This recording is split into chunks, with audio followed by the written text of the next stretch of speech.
Isn't this always fun? It's opening night. Wow. Do a huge shout out to our volunteers. We are a volunteer organization. So without our volunteers and our sponsors, this would not be here. Ready? Hello everybody, welcome. Welcome to our 8th annual Silicon Valley Asian Pacific Film Fest. I can't believe it's already 8 years we've been doing this, right? In a row. Through the pandemic, we did it, online, but it's still with a film fest. Some sponsors that have been with us for a while, and they are ARP, California Arts, and Friends of Cats, and Silicon Valley Creates, and of course, CM Capital. So another shout out to them. We would also like to do a land acknowledgement. And today we ask that you join us in acknowledging and paying respects to the following peoples whose land we are gathering on here in the Greater Bay Area. The Ohlone tribes of the Thamian, the nation Wamawekma, and the Ramaytush. So thank you for that land acknowledgement. Santa Clara Supervisor Otto Lee. And he's been a major supporter of this festival. Well, good evening. My name is Otto Lee. I'm a supervisor for the county representing Sunnyvale, Milpitas, Alviso, and North San Jose and Berryessa. I'm very honored to be speaking with you again this year. Last year we were here to watch Paper Tiger. That was awesome. And really glad to be back again this year. And I saw the title with my kids and said, oh, it's about dealing with that. I said, what? Movie about me? But honestly, thank you so much for all being here supporting this really amazing organization, and congratulations to 8th year. Yes, It's a very lucky number, right? Yeah, in the right. Asian culture. Yeah. I also do have a quick note. I was picking up this book, I don't know if you've heard of, called Rise, R-I-S-E. If you have not, and there's actually a chapter about the Asian Film Festival. So I'm going to read it actually. That says, there are many spaces that allow our diverse community to converge, but the Asian American Film Festivals are in many ways unique.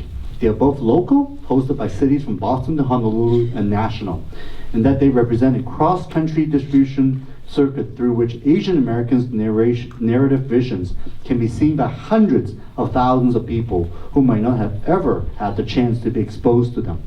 And international, for the matter, long before Parasite won the Oscar for Best Picture, Asian American Film Fests were often the gateway to the United States for notable works from Asia and the Asia diaspora.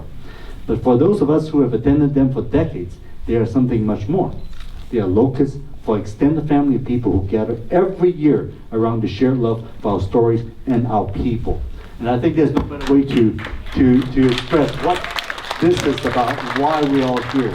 To enjoy movies from afar, from Asia, and also many of the talents that we have. One last thing I do want to mention is, of course, we always have the issue of Asian representation in our Hollywood movies.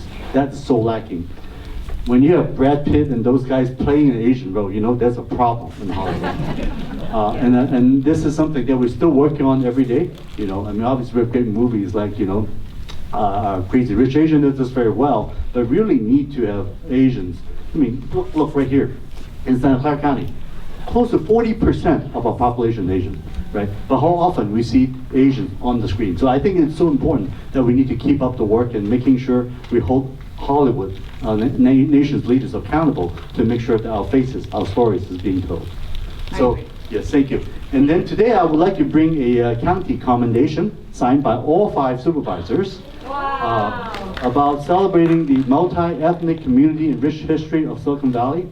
And that's Silicon Valley. Asian Pacific Film Fest is volunteer-based with diverse community members from multi-ethnic communities here in Silicon Valley that showcases independent films, primarily by Asian American Pacific Islander filmmakers, and gives the community a chance to interact with the creative talents behind these films.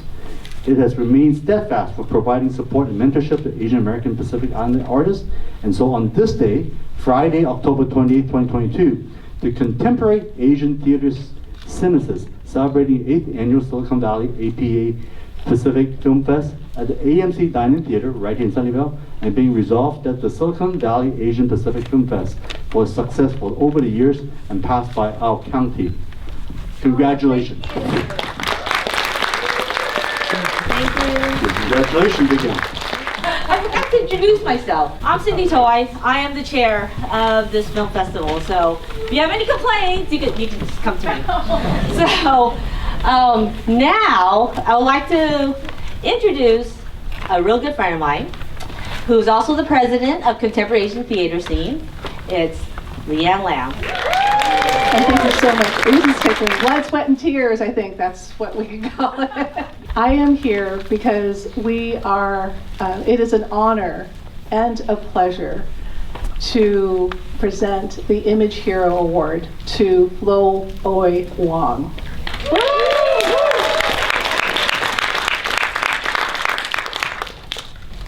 Flo has had a long established career as an artist and an educator. And at the age of 75, she decided to add poetry to these wonderful achievements. As a recipient of 3 National Endowment of Arts Awards, she's depicted through many collaborative installations, including social justice issues, and has exhibited in many important museums, including the Smithsonian, Ellis Island, and of course the San Jose Museum of Art, San Jose Japanese Museum of Art. Her art has been documented in many publications. At the age of 80, she published her first art and poetry book, Dreaming of Glistening Pomelos. She co-founded the American Asian Women's Artists Association in 1989 and has been a mentor and role model for many talented women artists. This is just a small capsule of what Flo has achieved, but it highlights why she is our image hero. She's an ultimate symbol of a hero, one whose creations and output have positively affected and influenced the image of Asian artists and most definitely Asian women. Thank you, Flo, for your lifelong contribution and outstanding art in so many mediums and in the process of uplifting Asian American artists. Thank you, Flo. Come on up. Hi. Thank you for gathering with me today. I turned 84, and I like being an old broad.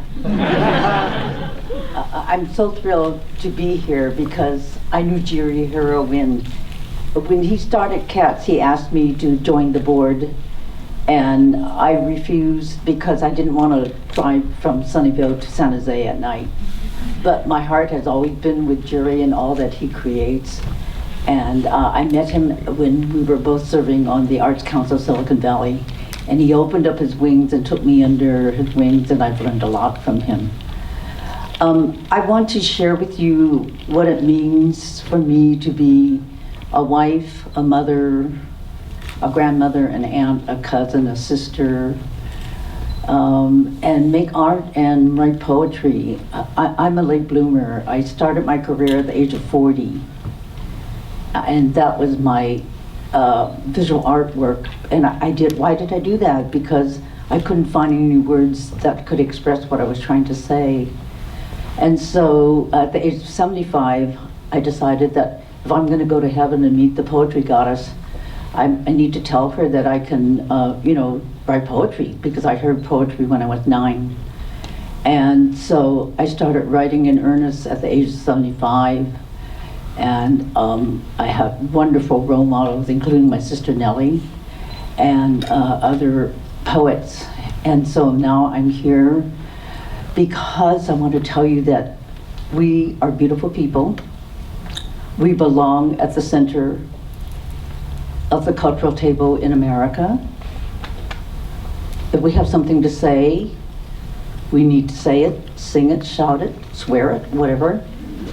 But we need to let people that we know that we belong, because our ancestors came, they contributed to this building of this country, and it's not really good when we're stepped on and we're oppressed and suppressed. Don't ever accept that around your neck. It's no fun. Don't wear that necklace. No, just be brave. The earth is not going to open up and swallow you up if you let people know who you are and why you're so proud to be Asian American. So I just want to say thank you to my son who's here with us tonight. Thank you to my friends and my sister Nell and my husband Ed. And I want to close by thanking Ed. We've been married for 61 years. He married me when I was 2 years old. For everything that I've done as an artist and as a poet, he's come through to help me. I will make the art and he'll say, well, how are you gonna hang it? I said, I don't know, I'm making the art. So we would come to the studio and design whatever way I was gonna exhibit it. One time I was exhibiting at University of Kansas in Lawrence, Kansas, and he came with me to help me install my work. And he's done this for me throughout our marriage, and I'm so appreciative. And I hope that he can hear this because he and I are both very severely hearing impaired. But I want to say goodnight and thank you for coming, and thank you to Leanne, thank you to Cindy, and thank you to the volunteers and the board. We wouldn't be visible if you didn't come out to help us. And to the volunteers, thank you so much. Life is good. There is something good during COVID. Thank you. I'd also like to mention that today is Flo's birthday, her 84th birthday, and we are so thrilled that we could celebrate with her.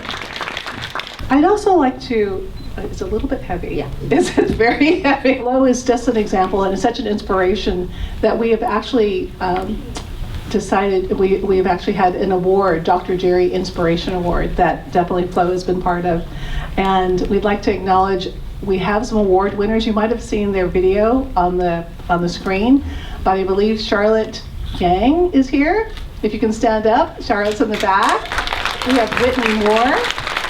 And do we have Eddie Nguyen in here as well?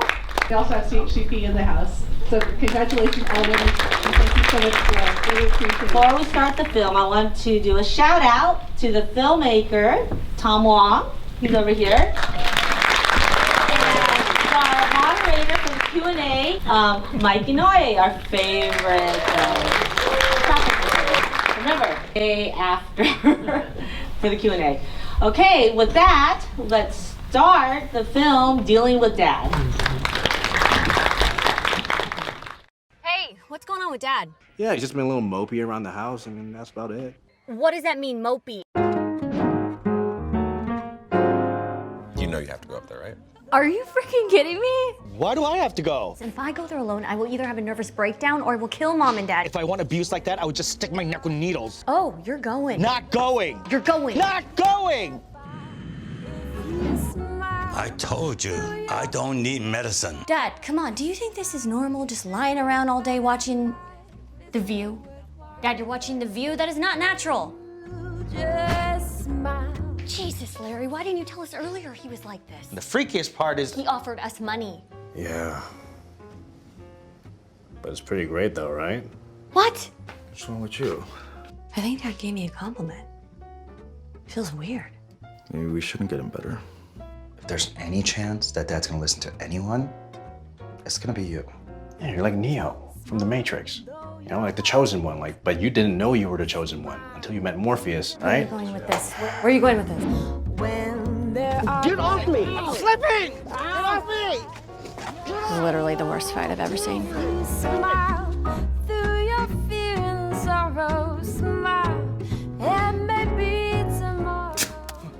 God damn it, Dad! Oh, it's in my eye. Oh, not again. Oh, I'm going blind.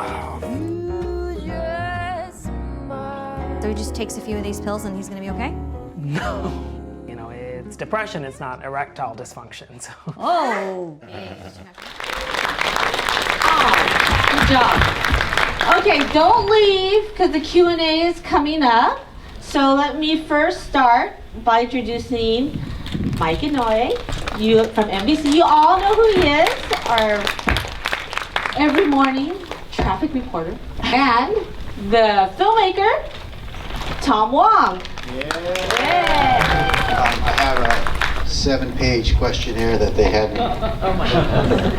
have for you here. Really touched me in a lot of different layers of the movie, and I hope we get to talk about it. I hope, though, that each of you enjoyed it in your way, of course, as art will happen. Once you put it out there, we all take from it what we will. And as an artist, I think, Tom, you're prepared that we've all interpreted things our own way as well as what you intended. So we're eager to have this back and forth, folks. We have some prepared questions to get folks started, and then we'll go to the audience as well, if you're okay with that. Sure. First thing I think, and I know you've done a ton of press, you won a number of awards for this already. Yeah.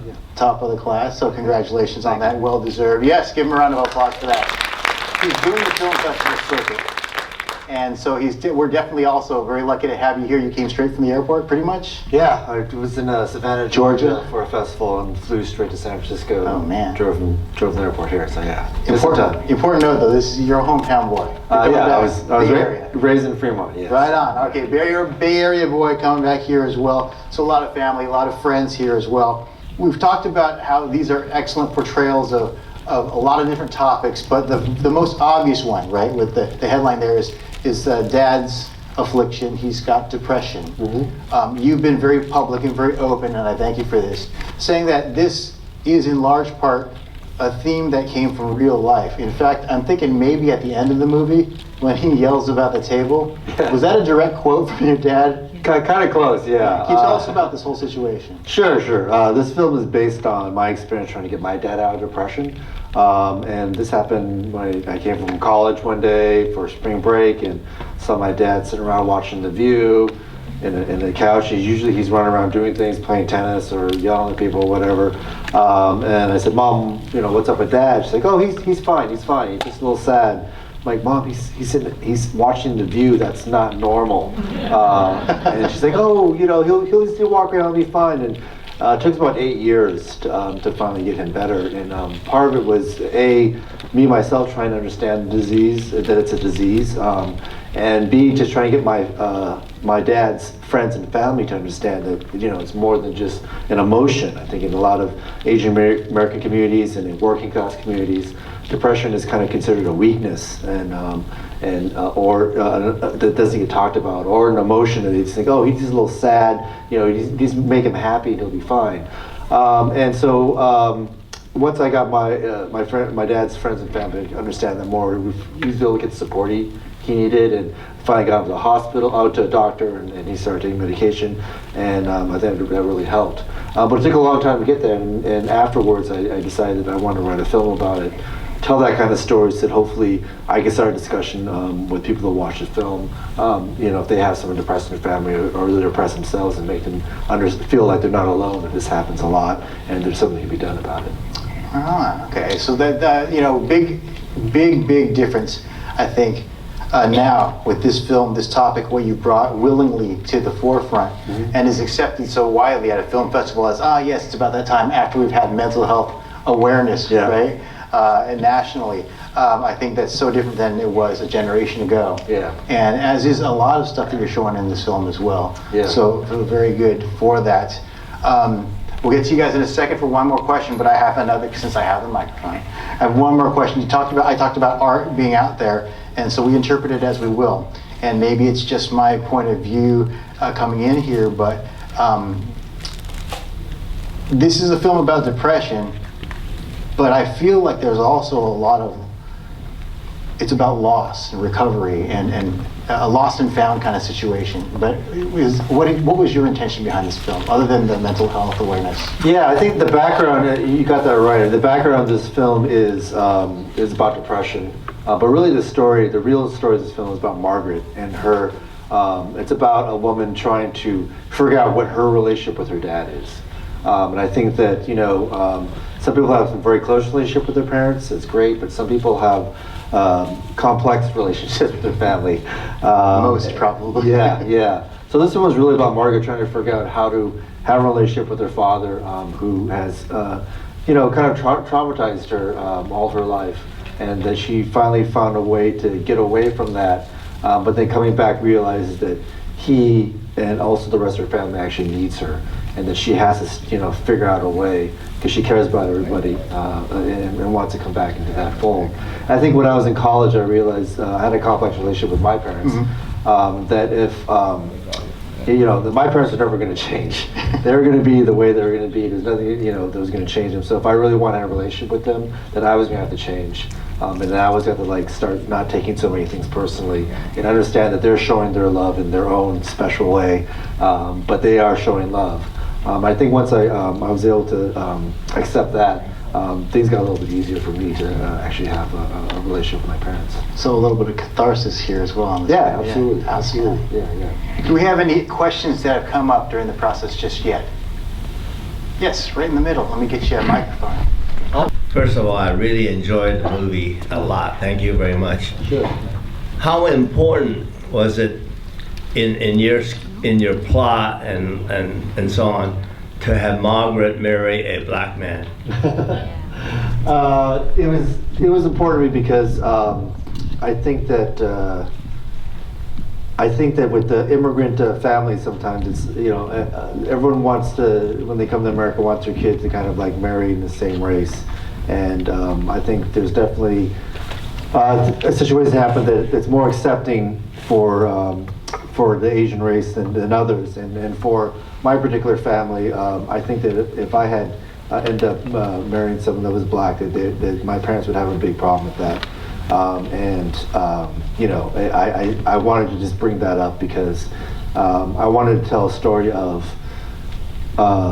an American family and those kind of things that happen in the American family, immigrant American family, and the kind of conflicts that happen, and how hopefully they become resolved. I think that we are all very aware of racism against Asians, especially the pandemic heightened that. But I think it's also important to remember that everyone is racist. Every race there are racists in every race for whatever reason. And so it was important to me to kind of bring that subject up. My wife is not Asian, and so some things came up with my family, and so I wanted to really bring it up. And then also I'm always interested too of what happens with kids that are biracial and who they tie to, how they grow up, what their identity is. How to identify, yeah, exactly. And so I brought up more in the script that was longer, but I had to cut it down because I really wanted to concentrate on Margaret. But it was definitely something that I wanted to explore more. It's a really good question because there were obviously, when you're making the casting choices, right? There's a very specific choice for each actor. Now, they were all wonderful choices, by the way. This cast was amazing for an independent film. This was an amazing cast. So that's a tribute to you and the skills that people have seen you have, and that the faith they have in you. But that was a great question about that because we do know that there are some blends that are more readily accepted, and that was a very bold statement right there. Yeah, and also, I want to, when I make my own films, I want to show America as I see it. I live in Los Angeles, it's not just all Asians, it's not just all whites and all blacks, it's all of us coming together. And so I wanted to reflect that in my films too, because we don't see that much in Hollywood, as well. And so that was important to me. You talk about Los Angeles and different towns. The mayor is not here now, but he did text you. He did. You guys need to connect because I would love to see your film in theaters, wide release here, or at least theatrical release. So if you're in Milpitas, make sure the mayor knows. Right? But why Milpitas? And I don't mean that in an insulting way. I love Milpitas. So why Milpitas specifically? Because wasn't it great to see the local landmarks? Yeah. They had the Lion, the Marina, Sarah Center. It's kind of funny because we played all across America. We played, New York, Los Angeles, the South, the Midwest, everywhere, and it's got consistently strong response, just like here, which is really great. But we played at CineQuest, which is in San Jose, in July, and I'd forgotten, Milpitas here. So as soon as the Milpitas sign came on, people were clapping and cheering, and it was a homecoming. So I was like, I guess it is kind of special for them. I wanted to have a town like what's happening in Silicon Valley right now, where I grew up in Fremont. when you and I were growing up, it wasn't primarily Asian. Right. And so I wanted to have a town. I was talking about Los Angeles, but I wanted them to be in a town, the parents be in a town where there is primarily Asian, and to show that progression. Because as you know, we have a diverse cast, but there's things like Asian malls that I love showing, give the flavor of it. Right. And so you know, I kind of want to be like Fremont or Milpitas. Milpitas is just a nice town to do that, I think, because I really saw that progression there. And again, in my first group, which was much longer, I kind of explored that a little more, but then had to cut it down a bit. But that montage of Milpitas is what really amazes me about the way things have grown here in Silicon Valley. You know, you first enter, you see the Sarah Center. If you guys are familiar with Milpitas, that place has been here forever. Yeah. Right? Yeah. And it used to be a million different places. And that used to be when I was growing up, it was primarily white, you know, there. And then as you go deeper in, you start seeing things like the CVS drugs with the Chinese writing underneath. And that's kind of how things put together. And you end with the Lion shop, which is all Asian grocery store, which is what Milpitas has become. And that was just you know, I think you guys understand that, but I wanted to give that flavor to the people that are watching the film to understand the kind of place that they grew up in and where they're living now. I thought it was great. You start out in the school, and she's the only she's basically the only non-white person there. She's the only Asian in the room on the tiny chairs. Did you guys see that? You know, if you've been to parent-teacher conferences, you guys sit in the tiny chairs. And that was a great arc. How she goes from being there in Los Angeles, in the urban area, she's the only Asian, and then you made that transition. Yeah. Screen by screen, shot by shot, until she's in the very insular community within a community within her house. Yeah. And that's a very isolated experience. So Yeah, it's a subtle thing, but but I think you definitely feel that, you know, where she is in Los Angeles is just different than when she's at home. And so that's really what I want to do, is have that kind of different kind of. I really appreciated that. Sure. We have more questions. So I heard a lot of voices. Yes, right there in the red shirt. Yeah. I just wondered how would it be different? How would you get the narrative punch if you did it with Aunt or Uncle as the main center of the plot? If it was different? Yeah, if it was specifically between her and an uncle and aunt. How would it be different if Yeah. that story revolved around there? I think tonight we talked about Roy. Right? Yeah, well, we kind of touched about it here with her aunt here. She has this not perfect relationship with her aunt, you know, who has kind of been cold to her all her life. And also, you can tell this aunt is the type of aunt that, you know, makes sure, you know what she's thinking, and you know that what she thinks is right is not right. You know, I have some people like that in my family. You know, they still love you, but they're going to tell you when they don't agree with something. I think it would definitely make it different. You know, it would make it really about you know, someone that's outside the family you don't spend every day with. So it was really important for me to have this the dad be a really big part of it, because you know he helped raise her and has instilled things that were positive in her and then things that are troubling in her. And I think that's something that I always like to explore. And actually, when I first wrote the script, the film was about a Chinese American male like myself going through this. And as I was writing it, I realized it'd be 10 times more interesting if it was female, because of all the shit the Chinese daughters have to put up with. Not being, she knows. Oh, now you want to be recognized. Not being the one, right? When I first saw Margaret, I thought she was the eldest daughter. She's like the leader, but then when I said, oh, Roy is the oldest child, but Margaret is the leader, the girl. Surprise. Yeah. Because usually who ends up cleaning up all the shit at the end, right? It's the Chinese daughter, right? Yeah. So I think when I started doing that, it has made it much more interesting for me to write about. So you know, those kind of changes do change the way a story looks, and so that's a good point you're bringing up.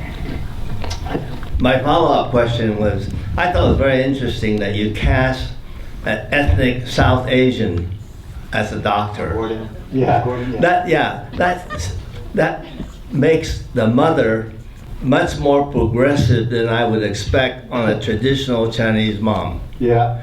Whereas if you cast an Asian or even a Chinese as the doctor, that would explain even more naturally why she was so taken with him.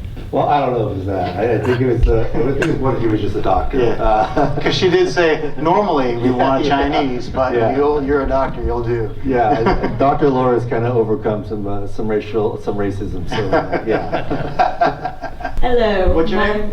I am Whitney, but you won an award, didn't you, Whitney? Congratulations. Congratulations. Thank you. My mom raised her hand, so right. she's thrown me into this. But the film was amazing. Loved it so much. Definitely cried.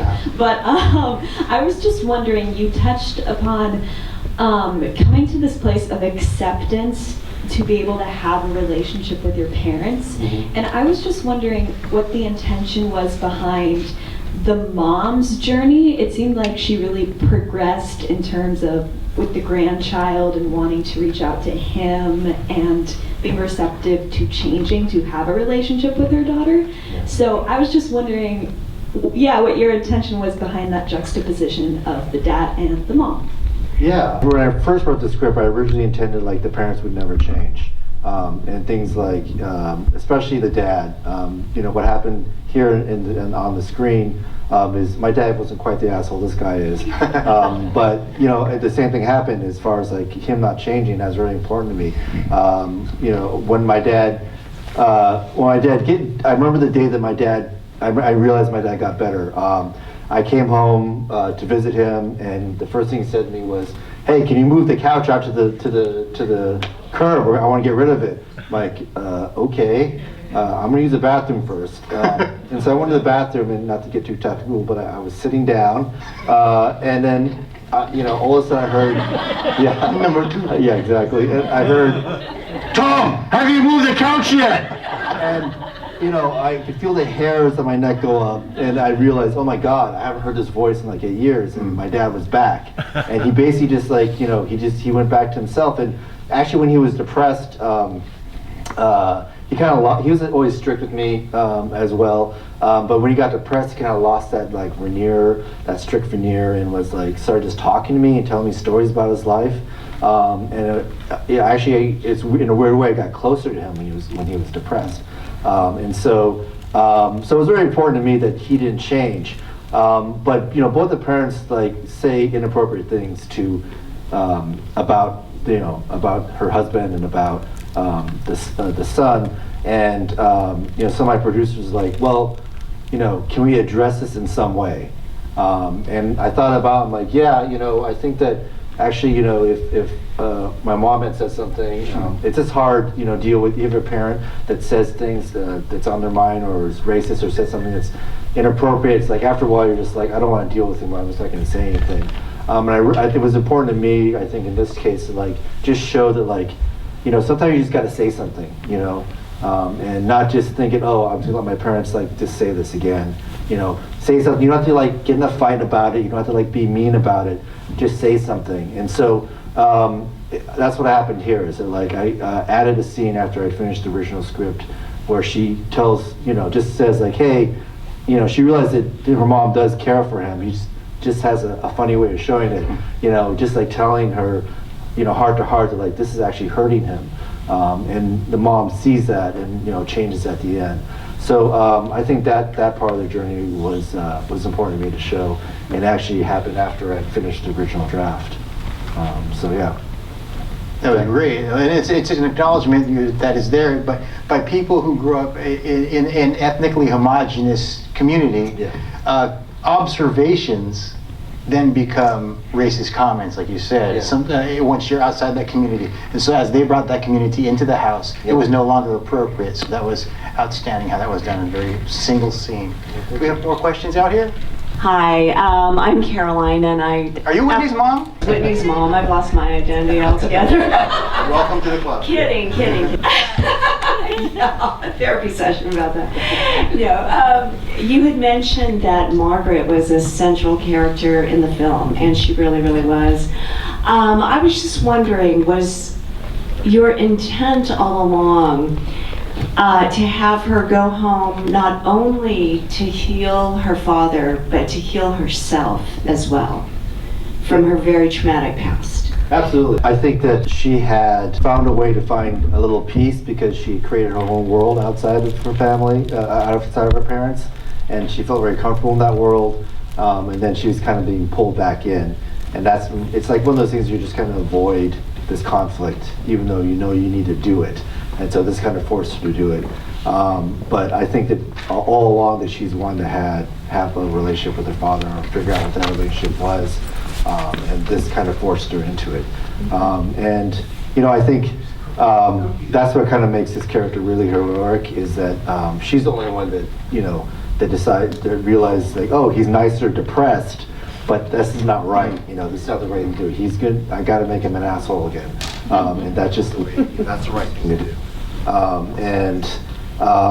Yeah, I really hope that a film like this will help someone just start thinking about it, because, you know, obviously just doing what she did is not going to cure all ills. But I really hope that you know, showing this kind of relationship hopefully gets other people to maybe step up and, you know, try to do something about the relationship with the family that they care about, and not just hope it just goes away. Right, especially before it's too late. Yeah, absolutely. Great. Thank you very much. Sure. I think we have time for one, possibly two quick questions. So I see one right there in the red vest. What is your name? Hi, I'm Landy.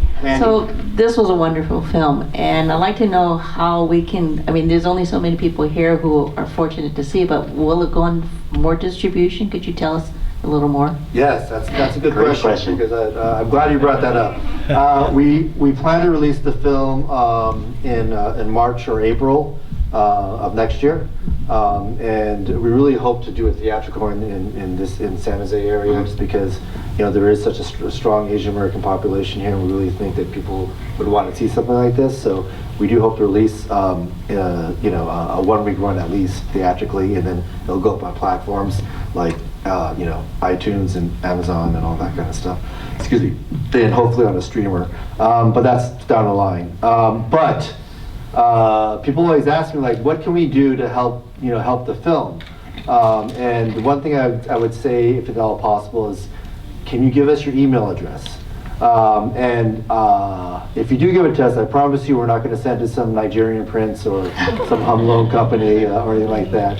What we really just need your email address for is just so when we do release the film, we could, since you guys have seen it and hopefully you've liked it, and you know people that will like a film like this, you can spread the word. So we just want to send an email saying, hey, we're releasing the film, this is where you can see it.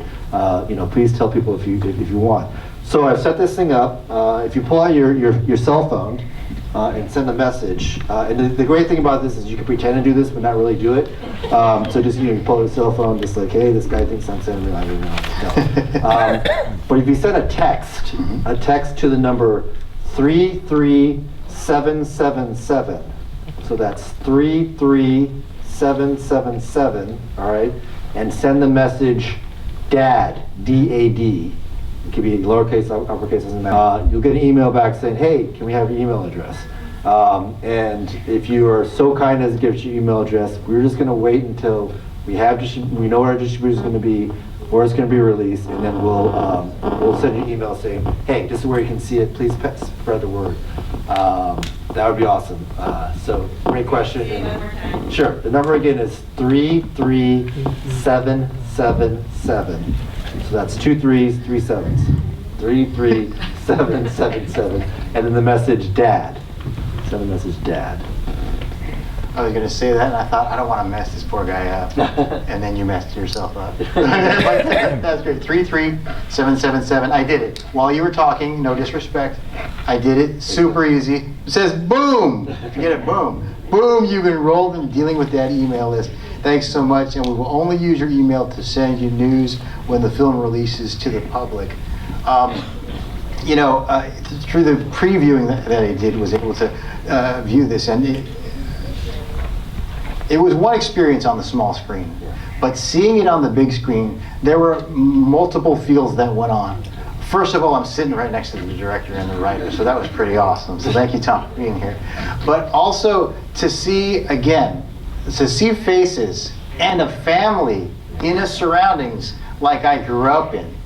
That's even more representation, and that's not why that family was picked.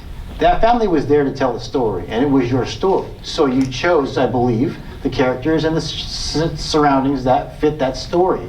You didn't say, I'm going to do this with a family with a Taiwanese father, specifically called out as Taiwanese, I noticed, which was great. As is your father, right? Taiwanese. And it wasn't just some generic, some kind of Chinese, some kind of Asian. And the family was there. And even though it was very specific, it was a universal call. I think you've had that through a number of different festivals, right? It's not just in the South Bay. Yeah, actually, like I said, we played all across the U.S. So we played like in the Deep South. We played like on the East Coast, in North Carolina. We played, up as far as Oregon. And I've been, and played more non-Asian American film festivals than Asian American film festivals. So I've been very pleased to see that everyone has related to this family as an American family, not as an Asian American family. Someone says, "Oh, I know a dad like that. I know an uncle like that. I know a cousin like that." So it's been really gratifying to see that it's been the same laughing, the same crying at each festival. But it's extra special to show it to an Asian American audience because they get some nuances that some people who don't, like UC Riverside. And things like that, and you understand being around like Asian parents or whatever, and also like you said, I grew up wondering why I could only play Chewbacca when you play Star Wars. Because there's no reason. Can't be Luke. I can't be Luke. I can be Han Solo. Right. I can maybe be a robot, I guess. And so it's extra special for me to be able to show an Asian American family, and I know that you guys can appreciate that. Appreciate you coming out. Well, thank you, Tom, because seeing us up there makes us feel more represented, which we are, but also having other people see us up there makes us also more represented. So this is one more question in the corner. Oh yes, I'm sorry.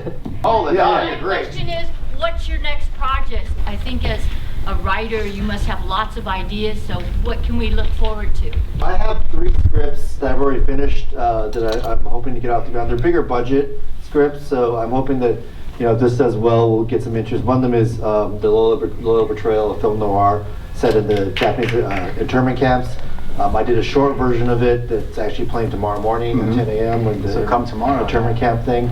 And then there's another film that I want to shoot in Taiwan about a kid who lives in America with his immigrant dad. His dad getting murdered, goes back to Taiwan, finds out his dad is a mob boss. So that's like a bigger budget. But the thing I'm writing right now is actually, I don't know if you guys saw Find Me. That's a film that played here a few years ago, and you guys supported it. Thank you so much. I'm writing a sequel for that right now, actually. It's gotten such a huge response that we know we have an audience for it. And it's actually going to be about a bunch of inner city kids from Oakland who decided to go to the outdoors. So it's a different kind of story, a different kind of line. So those are things, hopefully, that I could show you guys coming here. Go look for Find Me because it is out there on streaming services. Yeah, if you go to Amazon Prime or Amazon, you'll find Me. It's an amazing story. I wish you should get paid by the national parks. I thought it was funded by them. So. All right. Well, we got folks flanking us, Tom. So once again, thank Tom Wong. Thank you very much for being here. I'm Mike Noe, and this is Dealing with Dad. Make sure you go to 33777 and tell your friends that it's for the lottery tomorrow. They'll sign up too. There you go. Yeah. All right. Thank you. So there will be a meet and greet. If you want to take pictures with Mike and Tom, they'll be outside. And there'll be some refreshments. So thank you for coming, and I hope to see you tomorrow. Thanks. Bye.